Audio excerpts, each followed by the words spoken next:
Hello class, welcome back बच्चों। तो प्यारे बच्चों, स्टार्ट करते हैं नया लेक्चर। बेटा, अभी हमने मेजरमेंट ऑफ नेशनल इनकम पूरा खत्म कर लिया, पूरी यूनिट ऑफ नेशनल इनकम की खत्म हो चुकी है। और अब हम स्टार्ट कर रहे हैं बेटा पास्ट ईयर क्वेश्चंस। ठीक है जी, मेजरमेंट ऑफ नेशनल इनकम में जितने भी पास्ट ईयर क्वेश्चन आए हैं सब करने हैं बेटा। और ये कम से कम 3 दिन का मैटर है जो मुझे समझ में आया बेटा आज पढ़कर। ठीक है, मैं लेकिन ये बता सकता हूँ क्वेश्चन इतने कमाल आए हुए हैं, इतने कमाल आए हुए हैं कि अगर आप इनकी प्रैक्टिस ना करके जाओ तो पहली बार में पक्का फंस जाओगे वहां जाकर। ठीक है बेटा, एक बार ढंग से इनको कर लो यहाँ पर और एक बार बेटा घर पर।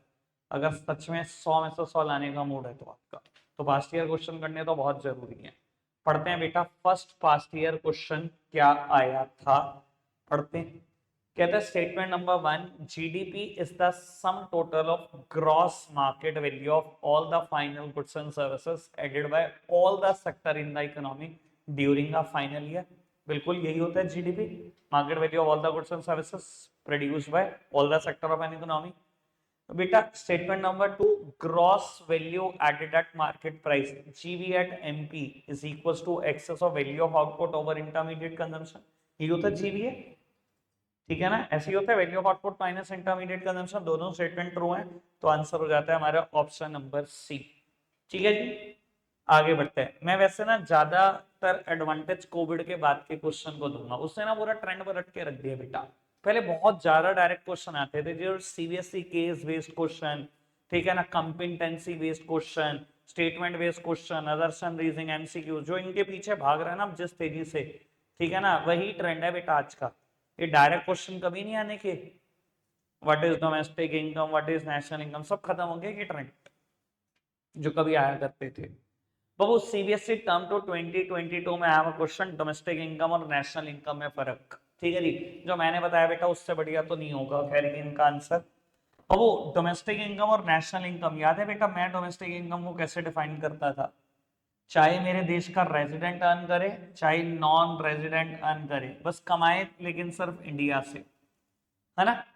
तो बेटा ये कंसेप्ट इंपॉर्टेंस देता है आपकी डोमेस्टिक टेरिटरी को, अर्न करने वाला कोई भी हो। और नेशनल इनकम वो कहता है रेजिडेंट ही कमाए, चाहे कमाए इंडिया से चाहे कमाए अब्रॉड से, कमाने वाला रेजिडेंट हो। नेशनल इनकम कंसेप्ट इंडिया के रेजिडेंट को ज्यादा इंपॉर्टेंस देता है, कहीं से कमा के लॉ फैक्टर इनकम, ठीक है, चाहे इंडिया से कमा लो चाहे अब्रॉड से, पर कमाने वाला इंडिया का रेजिडेंट होना चाहिए। ठीक है ना जी। बाबू अब एक बार पढ़ना, इन्होंने क्या लिखा, डोमेस्टिक इनकम क्या टेरिटोरियल कंसेप्ट है। ठीक है ना, बिल्कुल सिर्फ एक टेरिटरी को एडवांटेज दी जा रही है और कुछ नहीं। टेरिटोरियल कंसेप्ट है, सिर्फ इंडिया को एडवांटेज दे रहे थे हम। कहते हैं S it includes the value of final goods and services produced with in the domestic territory of a country. ठीक है ना, टेरिटोरियल कंसेप्ट है, एक ही टेरिटरी को एडवांटेज दे रहा है बेटा।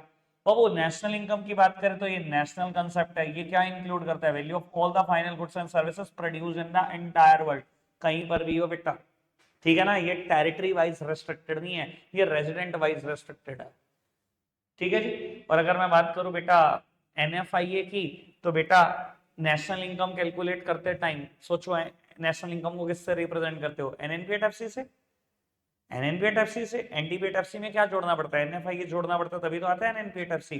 तो ये इंक्लूड करता है एनएफआईए को, जबकि ये इंक्लूड नहीं करता, डोमेस्टिक इनकम इंक्लूड नहीं करती। ठीक है ना जी पुत्र, बढ़ जाए आगे, चलो बढ़ते हैं आगे बेटा। Distinguish between factor income and transfer income, direct question notes में है भैया, इसको छोड़ दो। Distinguish between positive externalities and negative externalities, although मैं करा चुका हूं, ठीक है, कल ही कराया मैंने। और मैंने कहा था बेटा ये जो 5 थ्योरी के टॉपिक में करा रहा हूँ क्वेश्चन देख लेना कितनी बार आए हुए हैं, ये भी कहा था। और कहा था अलग से एक्सटर्नैलिटीज बहुत बार पूछा जाता है, ये भी बोला था बैच के अंदर। क्या एक्सटर्नैलिटीज बेटा, इन्होंने बहुत बढ़िया तरीके से डिफाइन करा, वो बेनिफिट्स जिसके लिए आपको कोई पे नहीं करता, ठीक है जी, या वो हार्म्स जिसके लिए कोई आपको पेनलाइज्ड भी नहीं करता। ये क्या कहते हैं, ये देखो इन्होंने भी बड़े अच्छे से डिफाइन करा, इनकी भी स्टेटमेंट बिल्कुल ट्रू है। कहता है an externality exist when a third party who is not directly involved in a transaction incurs a cost or a benefit. ठीक है जी, एक्सटर्नैलिटी क्या है बेटा, अगर कोई थर्ड पार्टी इन्वॉल्व हो, sorry third party directly involve भी नहीं है ना, उसने पैसे दिए ना उसको हार्म मिला, सॉरी ना उसने पैसे दिए ना उसको पेनल्टी लगी, लेकिन उसको बेनिफिट में मिल रहा है, हार्म्स में मिल रहा है। मान लो बेटा आप थर्ड पार्टी हो, ठीक है जी, और मैं प्रोड्यूसर मैन्युफैक्चरर हूँ। मैंने क्या करा, दिन रात फैक्ट्री चलाई, कल वाला एग्जांपल 24 घंटे फैक्ट्री चलानी शुरू कर दी, ठीक है जी।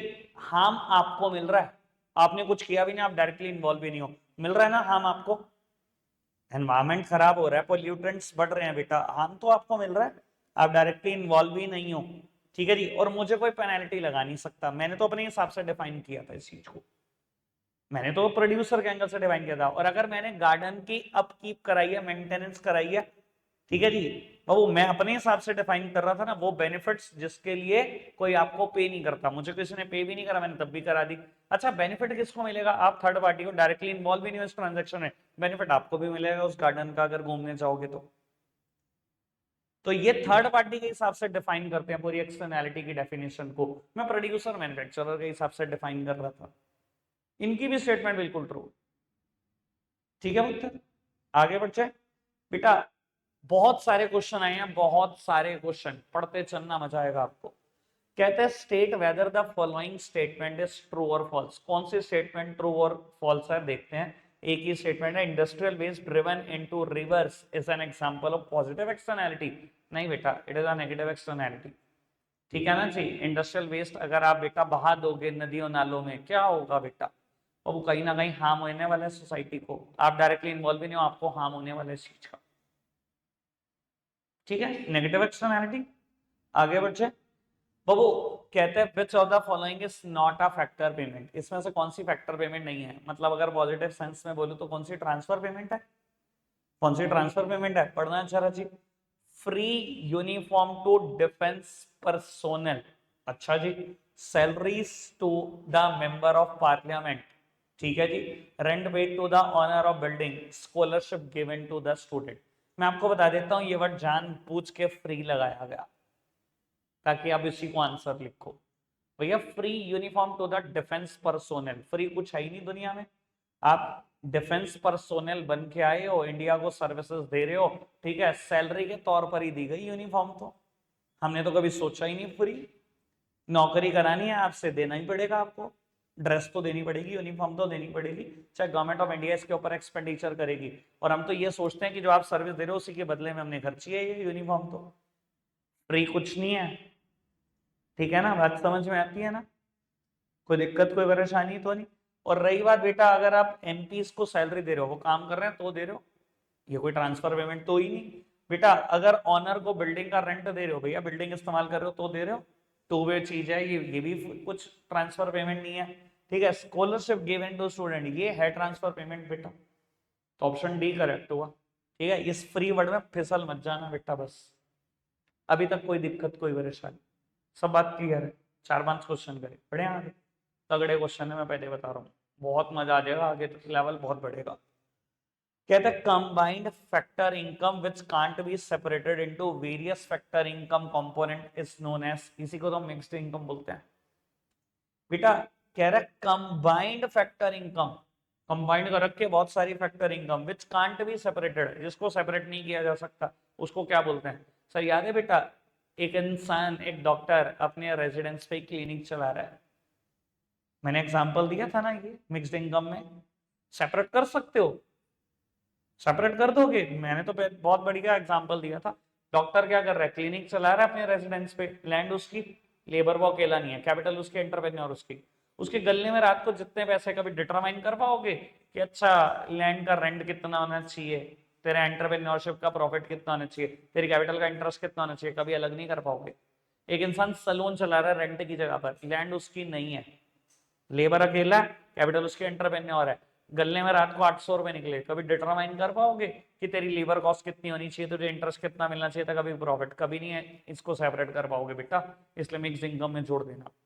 स्मॉल रिटेलर्स की इनकम वहीं जुड़ती है, याद है, बात हो चुकी है, अभी तक कोई दिक्कत, बढ़ते चले आगे। तो वो one example of negative externality वो लिखा जाएगा, आगे बढ़ो। क्वेश्चन का आंसर इन्होंने गलत दिया हुआ है, मैं 4 जगह वेरीफाई करके आया हूँ, ठीक है ना जी, मेरे को लग रहा था भैया मेरा आंसर कैसा सही नहीं आ रहा, ठीक है जी, तो मेरे को 4 जगह वेरीफाई करना पड़ा, ये गलत है, ठीक है, चाहे आप इंटरनेट खोज लेना सेम क्वेश्चन डालकर, ठीक है। वैसे मैं मार्च 2018 का पेपर भी देख के आया हूँ अभी। Which of the following affect national income, इसमें से कौन नेशनल इनकम को अफेक्ट करेगा? बाबू आप बताओ क्या अफेक्ट करेगा? ये बढ़िया है, कभी कभी पूछ लेना चाहिए। जीएसटी के साथ कौन कौन है? जीएसटी के साथ एक नहीं, ए ऑप्शन नहीं है। कॉर्पोरेट टैक्सेस,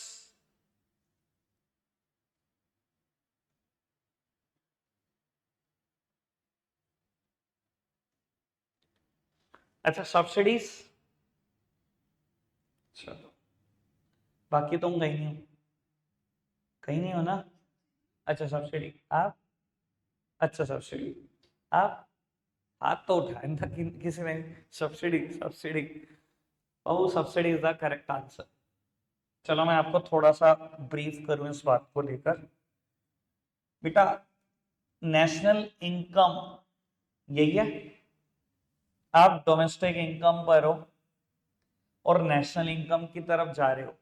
एमपी को एफसी में कन्वर्ट करने के लिए क्या करोगे? माइनस करोगे एनआईटी को। एनआईटी को माइनस करने का मतलब समझते हैं बेटा?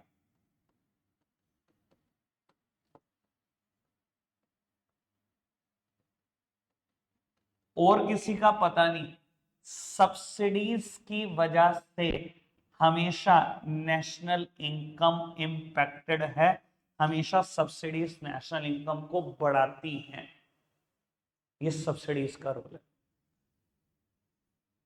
ठीक है जी, आगे बढ़े बाबू, आगे बढ़ाते हैं बात को। National income is the sum of factor income accruing to residents. National income is the sum total of factor income accruing to, किसको एक्रू करे भैया? नेशनल इनकम का मैंने अभी भी डेफिनेशन बताई थी, हमने तो सबसे आसान डेफिनेशन पढ़ी हुई है। नेशनल इनकम किस चीज को इंपॉर्टेंस देता है? कि रेजिडेंट कमाना चाहिए, कहीं से कमा ले, रेजिडेंट को ही तो इंपॉर्टेंस देता है बस। बाकी तो मुझे लगता ही नहीं है कि कुछ बताने जैसा है। National income is the sum of factor income accruing to national economic territory resident, both resident and non resident. Answer क्या है? रेजिडेंट्स। ठीक है जी। अब बाबू ये देखो, मैं पढ़वाऊंगा जरूर लेकिन एक बार शक्ल देखो। 2011 में क्वेश्चन है डैप क्या है, 14 में क्वेश्चन क्या है नेशनल इनकम क्या है। नेशनल प्रोडक्ट और नेशनल इनकम में कोई अंतर नहीं। 2014 डोमेस्टिक प्रोडक्ट, 2011 जीडीपी क्या है, ठीक है। रियल जीडीपी क्या है? रियल जीडीपी नॉमिनल जीडीपी मुझसे ही पढ़ा ना, ठीक है जी। बाबू मैं कभी एक्सपेक्ट नहीं कर रहा हूं ऐसे क्वेश्चन, क्योंकि हमारे पास वन मार्कर है ही नहीं ऐसे।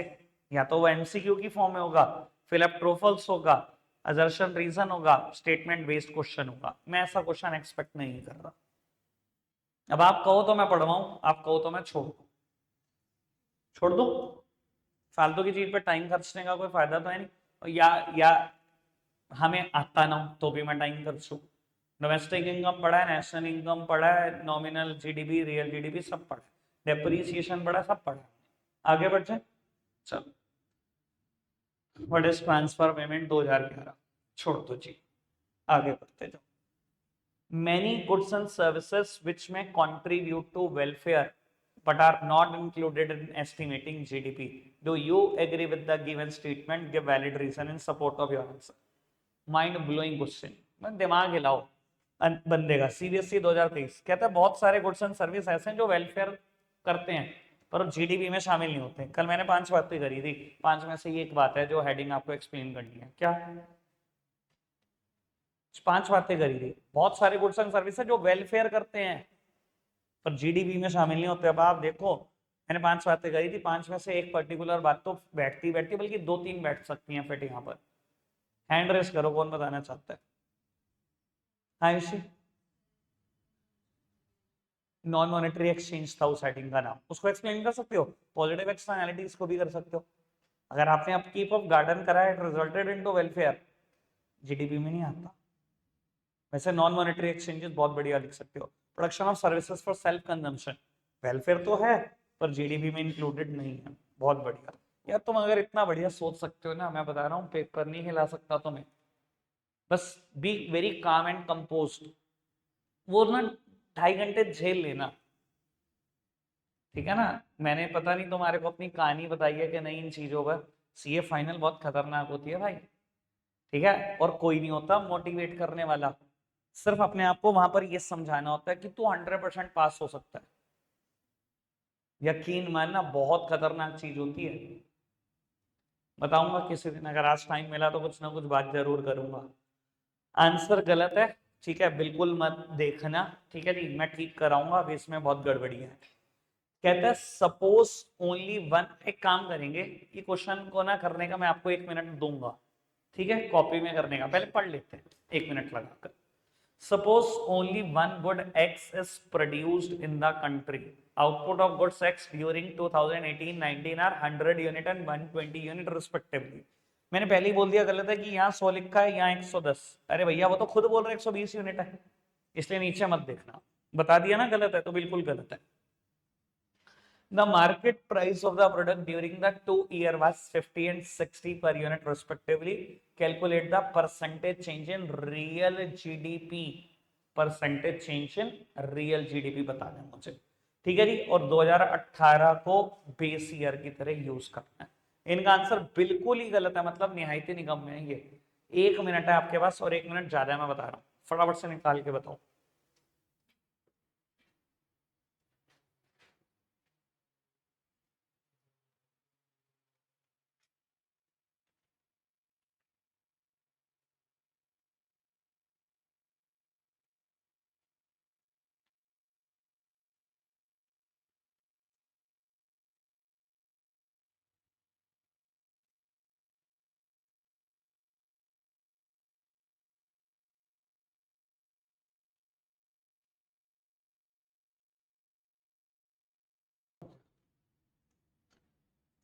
करा आंसर, वेरी गुड।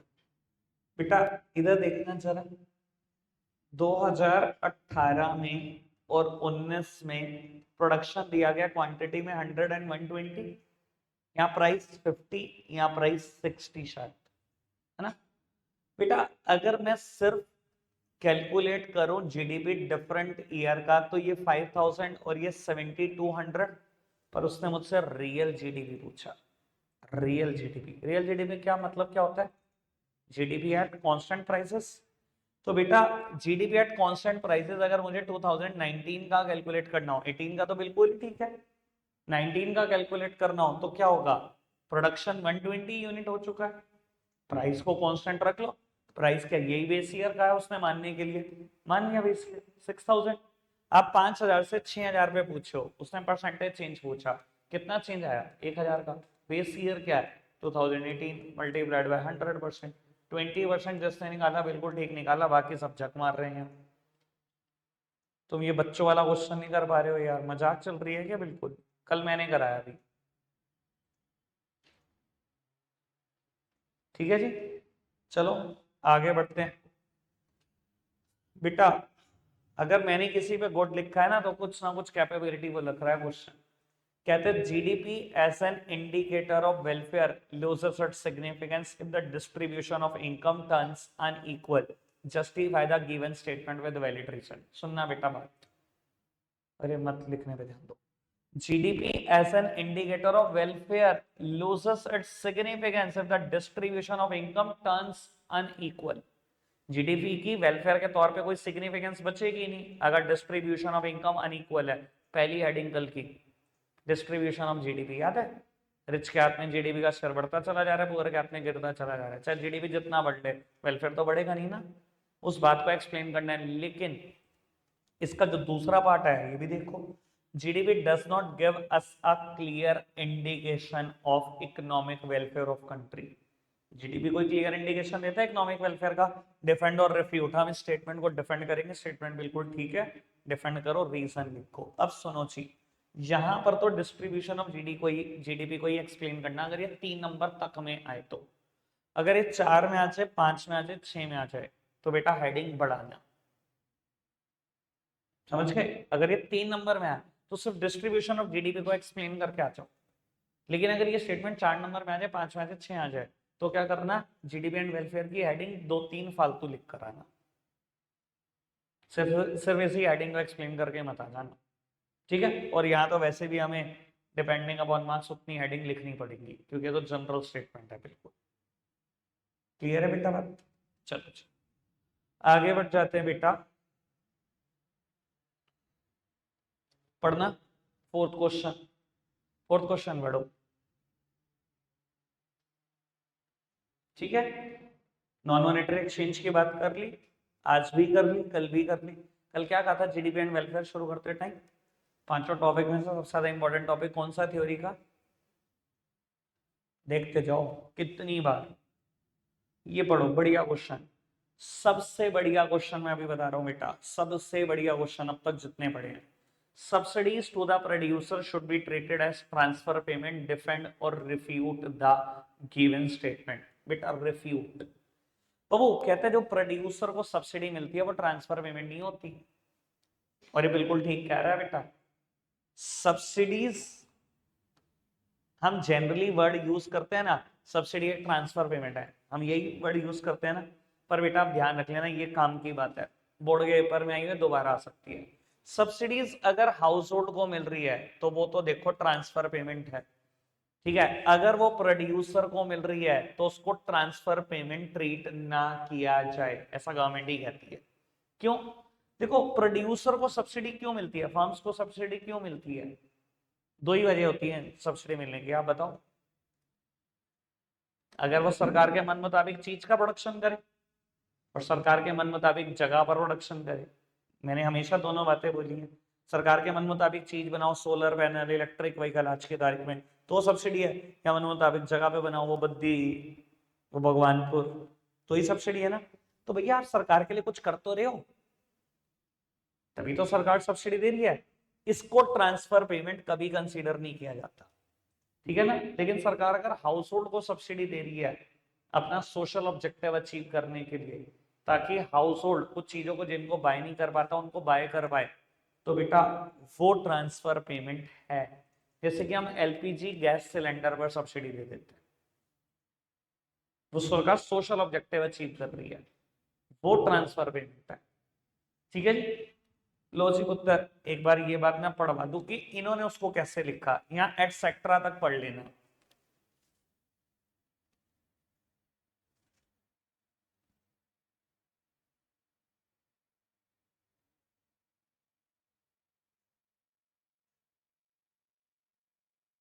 ठीक है, कुछ बातें जो इन्होंने लिखी वो मैंने एक्सप्लेन कर दी कि प्रोड्यूसर को जो मिलने वाली सब्सिडी है वो ट्रांसफर पेमेंट क्यों नहीं है। आओ जी आगे बढ़ते हैं। India's GDP is expected to expand 7.5% in 2019-20। ये वर्ल्ड बैंक ने report the. Does the given statement means the welfare of people of India increase at the same rate current with recent? GDP बढ़ेगा 7.5% से, welfare बढ़ेगा 7.5% से। Comment करो जी, ठीक है statement? नहीं, क्या लिखोगे? जीडीपी और वेलफेयर सेम है ही नहीं, वही 5 ठीक है भैया। इसकी तो इतनी हद है, मेरे को तो लग रहा है बोर्ड के पेपर में जाते ही लिखना शुरू कर दो जीडीपी एंड वेलफेयर, इतनी हद है इस टॉपिक की। ये पढ़ना कल ही कराया, क्वेश्चन आप पढ़ोगे, आंसर मैं बताऊंगा।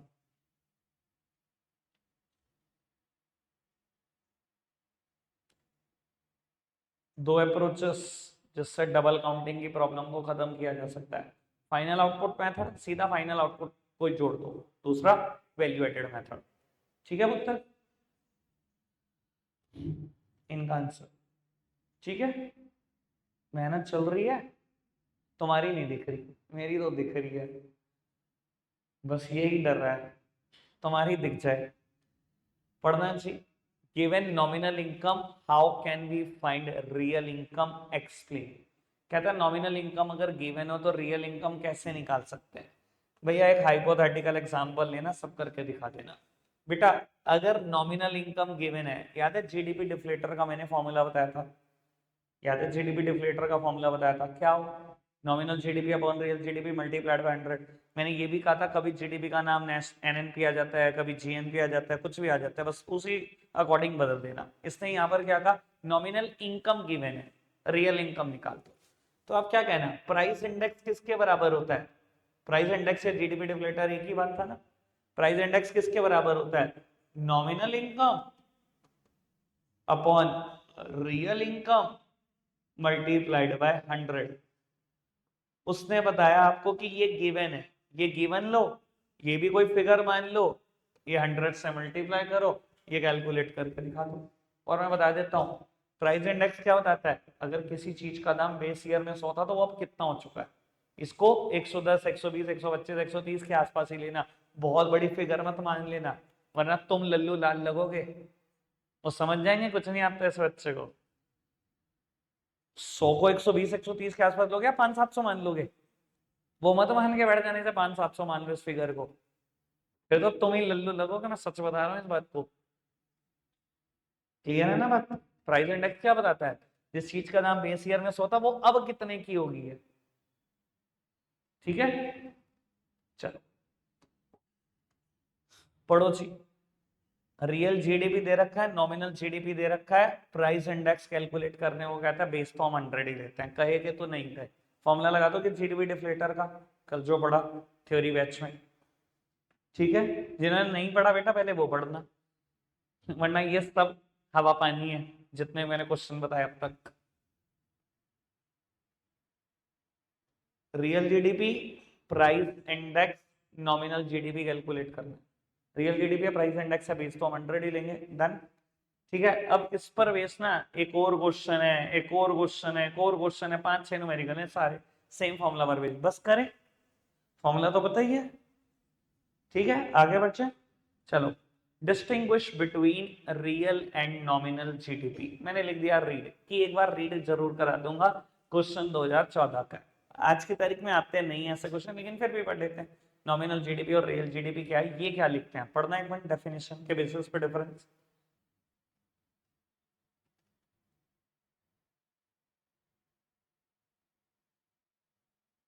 ठीक है, ठीक है, GDP at constant prices, GDP at current prices, ये करंट ईयर के प्राइस को इंपॉर्टेंस देता है, करंट ईयर की क्वांटिटी को, ये करंट ईयर की क्वांटिटी को तो इंपॉर्टेंस देता है, लेकिन प्राइस कहता है कांस्टेंट रखो। पढ़ना जी चेंजेस।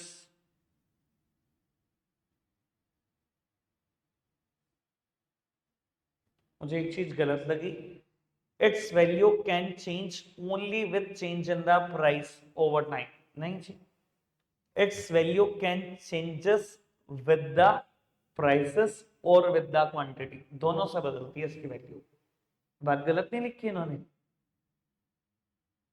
अरे क्या बात कर रहे हो, बदलती है ना, इसकी वैल्यू तो सिर्फ क्वांटिटी के बदलने से बदलती है ना, ये तो प्राइस को इंपॉर्टेंस नहीं देता, प्राइस तो कांस्टेंट ही है, और इसकी वैल्यू दोनों से बदलती है ना, प्राइस भी बदले और क्वांटिटी भी बदले, दोनों से बदल सकती है, तो ये मत लिखना बात, प्राइस और क्वांटिटी दोनों वाली बात लिखना, इंडिकेशन पढ़ना।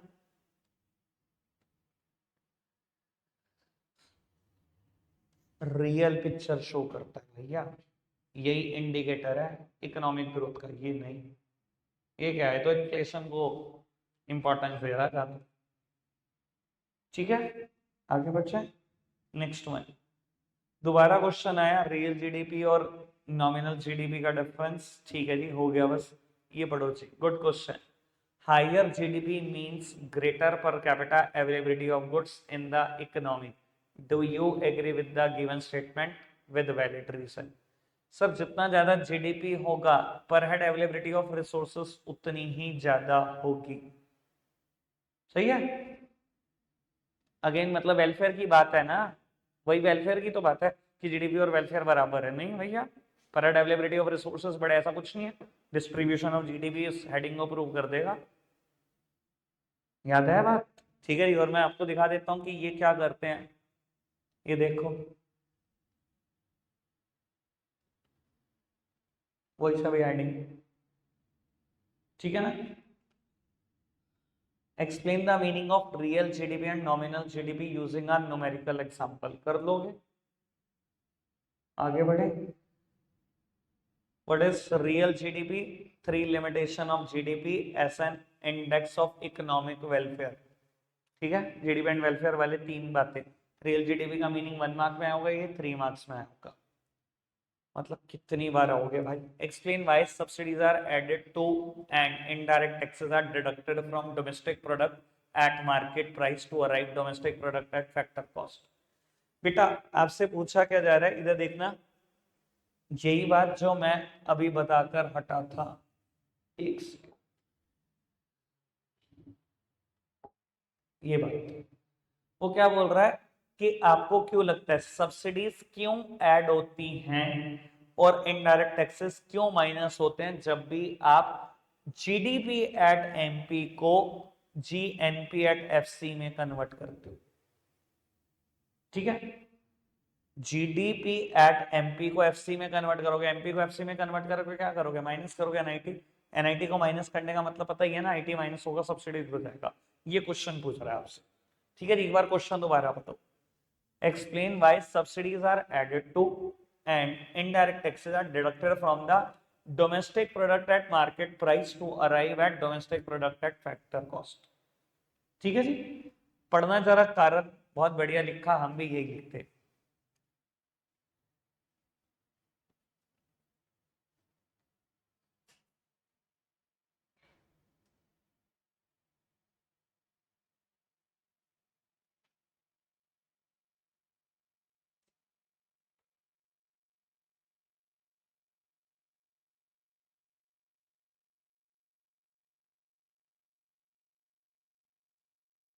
ठीक है, अच्छा एक बात बताओ, ये जो बोल रहे हैं सेम बात मुझे तो लगता है मैंने बहुत दिन पहले समझा दी। एक बात बताओ बेटा, जिस दिन मैंने फैक्टर कॉस्ट से एमपी पर जाना बताया था एक कहानी बताकर, उस दिन भी मैंने ये बात बोली थी, याद है मैंने कैसे समझाया था एमपी से, एफसी से एमपी पे कैसे जाते हैं।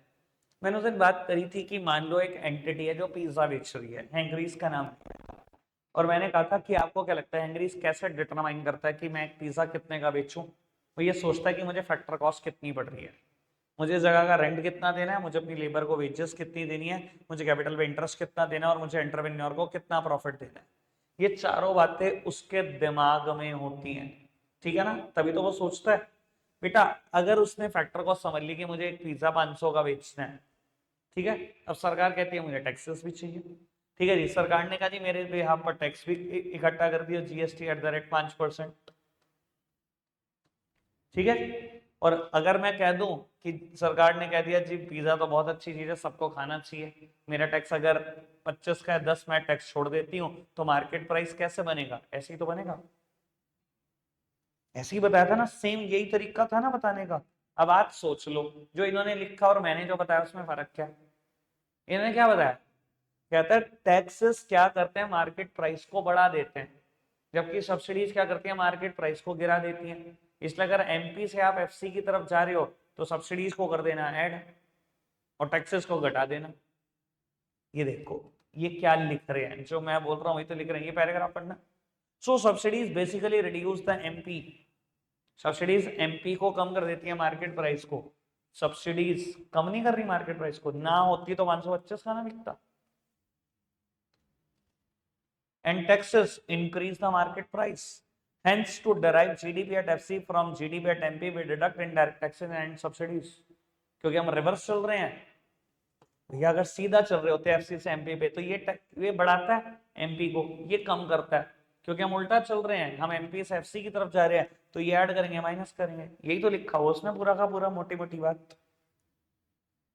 इतना मुश्किल थोड़ी है बात। आई होप बात क्लियर होगी। ठीक है, अभी बाबू बहुत कुछ पेंडिंग है, रखते हैं आज के लिए इतना ही है। मैंने बोला 3 लेक्चर लगेंगे, 2 और लगेंगे। Bye bye.